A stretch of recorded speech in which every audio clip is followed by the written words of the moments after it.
रैलियां, लंबे चौड़े भाषण और हवा में लहराते झंडे।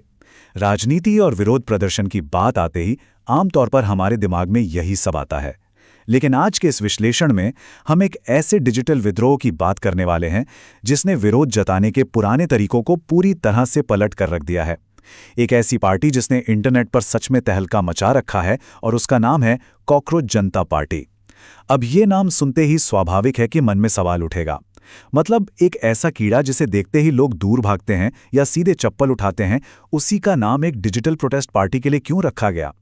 ये बात सतह पर जितनी हास्यास्पद लगती है, यकीन मानिए इसकी गहराई में जाने पर यह उतनी ही ज्यादा सोचने पर मजबूर कर देती है।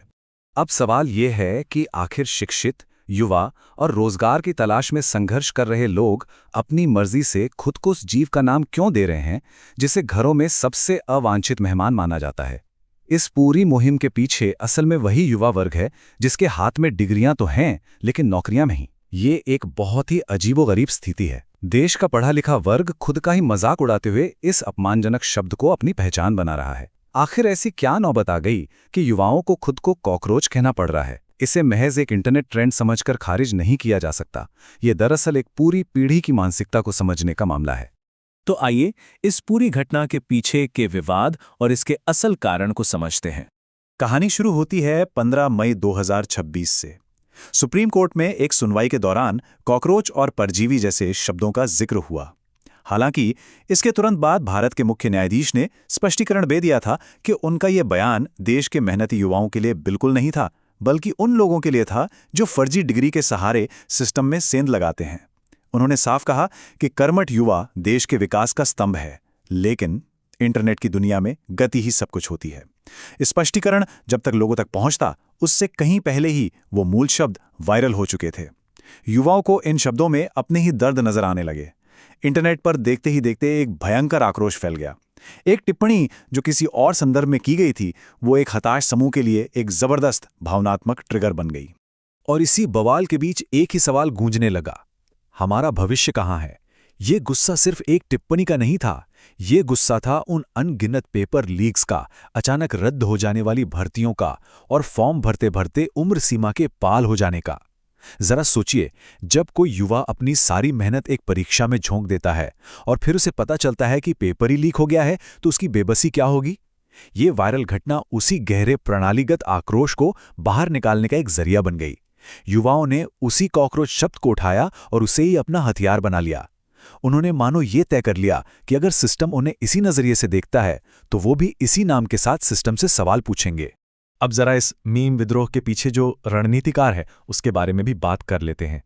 इस स्लाइड में जो विरोधाभास है, वो वाकई दिलचस्प है।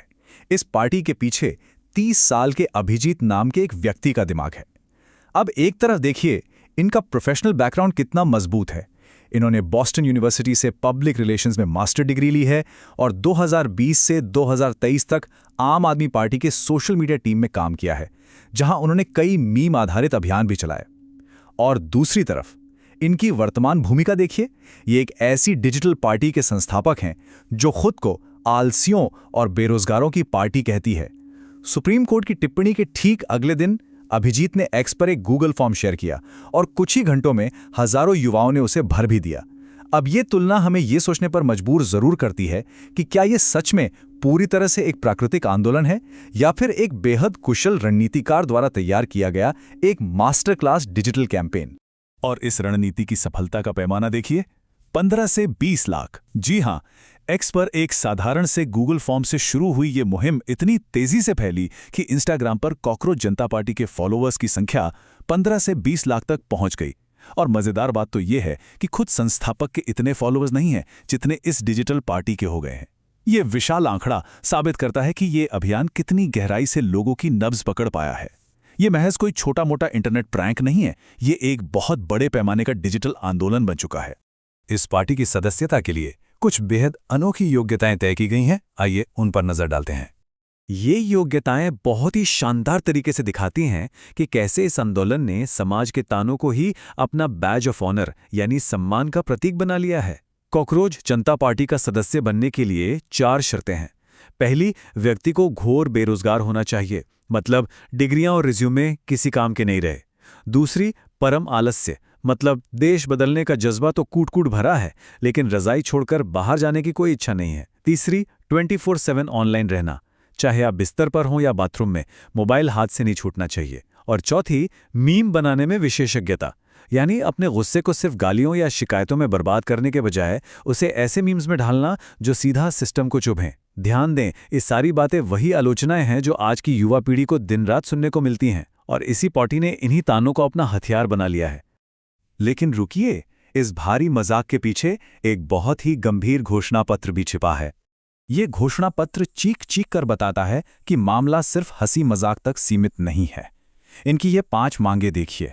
पहली, रिटायरमेंट के बाद अधिकारियों को कोई सरकारी पद नहीं मिलना चाहिए ताकि सिस्टम में पारदर्शिता बनी रहे। दूसरी, लोकतंत्र में अगर एक भी वोट गायब होता है तो उसकी पूरी जवाबदेही तय होनी चाहिए।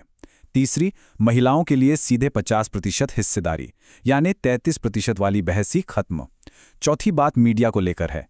टीवी स्टूडियो को टीआरपी की रेस छोड़कर बेरोजगारी और महंगाई जैसे असली मुद्दों पर लौटना चाहिए। और पांचवी, चुनाव जीतने के बाद नेताओं के दल बदलने के खेल पर सख्त रोक लगनी चाहिए। भले ही ये पार्टी व्यंग्य से जन्मी हो, लेकिन ये पांचों मांगे हमारे लोकतांत्रिक और प्रणालीगत मुद्दों पर सीधा और सटीक वार करती हैं। ये साबित करता है कि हास्य का नकाब पहने ये युवा देश की राजनीति को लेकर कितने ज्यादा जागरूक हैं।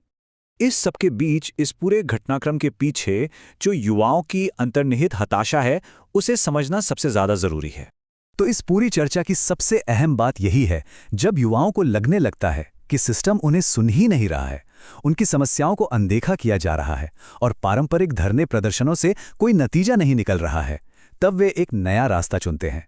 ये पूरा फेनोमेनन उस वर्ग का प्रतिनिधित्व करता है जो महसूस करता है कि उनकी आवाज दबा दी गई है। उनके लिए अब लंबे भाषण या रैलियां कोई मायने नहीं रखती। तीखे मीम्स और व्यंग्य ही उनका आखिरी और सबसे धारदार हथियार बन गए हैं। वे हंसते हंसते इस पूरी व्यवस्था को कटघरे में खड़ा कर रहे हैं। तो आखिर में इस पूरे विश्लेषण से जो सबसे बड़ा और विचारणीय सवाल उभरकर सामने आता है, वो ये है, कॉकरोच जनता पार्टी का ये उभार कोई चुनाव लड़ने की तैयारी तो बिल्कुल नहीं है, बल्कि एक तरह का डिजिटल प्रोटेस्ट है। लेकिन हमें यह सोचना होगा, क्या ये सिर्फ कुछ दिनों तक चलने वाला इंटरनेट का कोई वायरल तमाशा है जिसे हम सब जल्द ही भूल जाएंगे, या फिर ये एक बहुत ही गहरी चेतावनी है, एक ऐसी पीढ़ी का लक्षण जिसने पारंपरिक व्यवस्था, सरकारों और संस्थानों से अपना भरोसा पूरी तरह से खो दिया है। जब देश का पढ़ा लिखा, भविष्य के सपने देखने वाला युवा खुद को इतनी हताशा में कॉकरोच कहने लगे, तो ये किसी भी समाज के लिए एक गंभीर आत्ममंथन का विषय होना चाहिए। ये मीम संचालित विद्रोह भले ही व्यंग्य से भरा हो, लेकिन इसके भीतर जो सच्चाई और सवाल छिपे हैं वो बेहद वास्तविक हैं और यकीनन बहुत चुभने वाले हैं। आज के इस विश्लेषण में इतना ही। इन सवालों पर विचार जरूर कीजिएगा।